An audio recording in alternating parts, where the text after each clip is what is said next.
അപ്പോൾ ഞാനിന്ന് വന്നിരിക്കുന്നത് ഒരു വലിയൊരു കല്യാണത്തിന് പങ്കെടുക്കാൻ വേണ്ടിയിട്ടാണ്.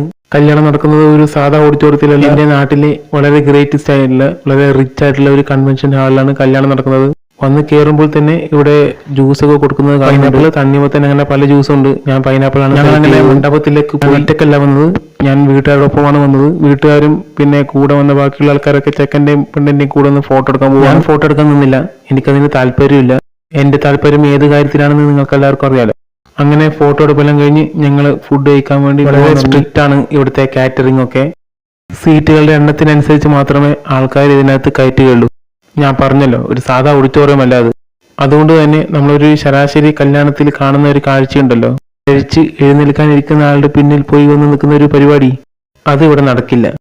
അതെന്തായാലും നന്നായി, എനിക്ക് ഒട്ടും ഇഷ്ടമല്ലാത്തൊരു കാഴ്ചയാണത്. അങ്ങനെ ഇലയും ഗ്ലാസും വന്നെത്തി. ഇനി ബാക്കി കുറച്ച് ഐറ്റംസ് ഒക്കെ ഇനി വരാനുണ്ട്. അങ്ങനെ കുറച്ച് മിനിറ്റുകളുടെ കാത്തിരിപ്പിന് ശേഷം വിഭവങ്ങളൊക്കെ ഓരോന്നോരോന്നായിട്ട് വരാൻ തുടങ്ങി. അങ്ങനെ ഇലയിൽ എല്ലാ ഐറ്റംസും റെഡിയായി. ഇനി എൻ്റെ പണി അങ്ങ് തുടങ്ങാം. അങ്ങനെ രസവും വന്നു, മോരും വന്നു, 2 കൂട്ടം പായസവും വന്നു. പരിപ്പ് പായസം, പാലടയും, പിന്നെ പഴവും, ബോളിക, പിന്നെ ഒരു പപ്പടവും ഞാൻ ബാക്കി വെച്ചിട്ടുണ്ടായിരുന്നു. അങ്ങനെ കൈയൊക്കെ വാഷ് ചെയ്ത് പോകാനിരിക്കുമ്പോൾ ഇതാ അവിടെ ടേബിളിൽ ഒരു പഴക്കൊല എടുത്തു വെച്ചിട്ടുണ്ട്. അങ്ങനെ ഞങ്ങളെല്ലാവരും വീട്ടിലേക്ക് പോകാൻ ഇറങ്ങുകയാണ്. അങ്ങനെ കല്യാണ ദിവസമായി. ഞാനിപ്പോൾ നിൽക്കുന്നത് ഓഡിറ്റോറിയത്തിലാണ്. തമ്പൂരു എന്നാണ് ഓഡിറ്റോറിയത്തിന്റെ പേര്. എത്തിയപ്പോൾ തന്നെ ജ്യൂസൊക്കെ ഇവിടെ കൊടുക്കുന്നത് കാണുന്നുണ്ട്. അത് വലിയൊരു ആശ്വാസമായിട്ടാണ്. വല്ലാത്ത ദാഹം ഉണ്ടായിരുന്നു, എന്തെങ്കിലും കുടിക്കാൻ കിട്ടിയിരുന്നെങ്കിൽ വിചാരിച്ചിട്ട് കുറേ നേരമായി. വാട്ടർ മെലോണ്ട് ജ്യൂസും പിന്നെ ഒരു ചിക്കു ഷേക്കാണ് ഉണ്ടായത്. പിന്നെ ഇതൊരു അമ്പലമാണ്, ഇത് തൊട്ടടുത്ത് തന്നെ ഒരു അമ്പലമുണ്ട്. അങ്ങനെ ഞാൻ നേരെ മണ്ഡപത്തിലോട്ടൊക്കെ പോയി. സാധാരണ മറ്റേതെങ്കിലും കല്യാണത്തിനുണ്ടെങ്കിൽ ഞാൻ നേരെ പോകുന്നത് ഫുഡ് കൊടുക്കുന്ന ഹാളിലായിരിക്കും. പക്ഷേ ഇവിടെ നേരെ ഞാൻ വന്നിരിക്കുന്നത് മണ്ഡപത്തിലാണ്. ഒന്നാമത് കസിൻ്റെ കല്യാണമാണ്. ചടങ്ങ് കാണാനും പങ്കെടുക്കാനും നിൽക്കുന്നതിന് വരെ ഞാൻ ഫുഡ് ഹാളിൽ പോയിട്ട് വെട്ടി വിഴുങ്ങുന്നത് കണ്ടാൽ ആരെങ്കിലും നിങ്ങൾ പറയില്ലേ, അതുകൊണ്ടാണ്. അങ്ങനെ ചടങ്ങും താലികെട്ടും ഫോട്ടോ എടുപ്പെല്ലാം കഴിഞ്ഞ് നേരെ ഞാൻ ഫുഡ് ഹാളിലേക്ക് പോയി. ഞാനങ്ങനെ എൻ്റെ പണി അങ്ങ് തുടങ്ങി. ബിരിയാണി ആയിരുന്നു ഫുഡ്. പിന്നെ കുറച്ച് ഐസ്ക്രീം ഒക്കെ ഉണ്ടായിരുന്നു. ഫുഡും കഴിച്ച് വയറ് നിറച്ച് ഞാനങ്ങനെ എല്ലാവരുടെയും കൂടി ചെക്കൻ്റെ വീട്ടിലേക്ക് യാത്രയായി. ബാക്കി അതിന് ശേഷമുള്ള ചടങ്ങുകളൊക്കെ നടന്നുകൊണ്ടിരിക്കുകയാണ്. നമസ്കാരം പ്രേക്ഷകരെ, ഞാനിപ്പോൾ അങ്ങോട്ടൊക്കെ പോകുന്നതെന്ന് അറിയാമോ? ഞാൻ എൻ്റെ കസിൻ്റെ മംഗലത്തിനാണ് പോയിക്കൊണ്ടിരിക്കുന്നത്. കുറച്ച് ദൂരെയാണ്, വളരെ കിഴക്കൻ പ്രദേശത്തേക്കാണ്. ഇപ്പോൾ അവൻ്റെ വീട്ടിലൊക്കെ എത്തി. വളരെ മനോഹരമായ സ്ഥലം തന്നെയാണ്.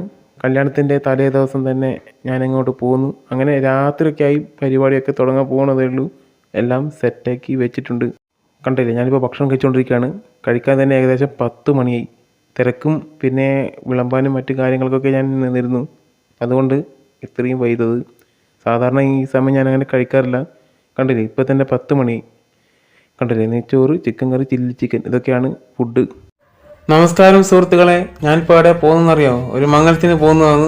ഞാൻ എൻ്റെ നെയ്ബറിൻ്റെ ഒരു മംഗലത്തിനാണ് ഇപ്പോൾ പോകുന്നത്. ആൾക്കാരൊക്കെ ഇപ്പോഴേ വരാൻ തുടങ്ങിയതേ ഉള്ളൂ. ഞാൻ കുറച്ച് നേരത്തെ അങ്ങ് ഇറങ്ങി.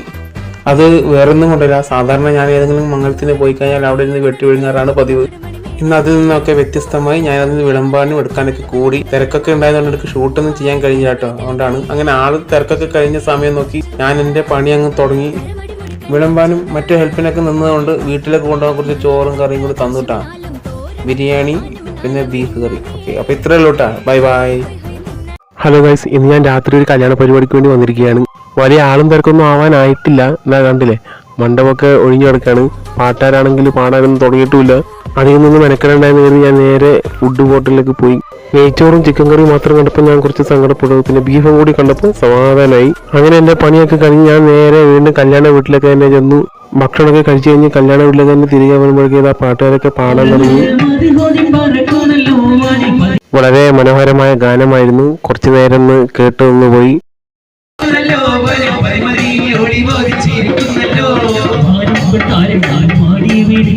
പാട്ടൊക്കെ കേട്ട് കഴിഞ്ഞ് കട്ടൻ ചായ കുടിച്ച് ഞാനങ്ങനെ നേരെ വീട്ടിലേക്ക് പോയി.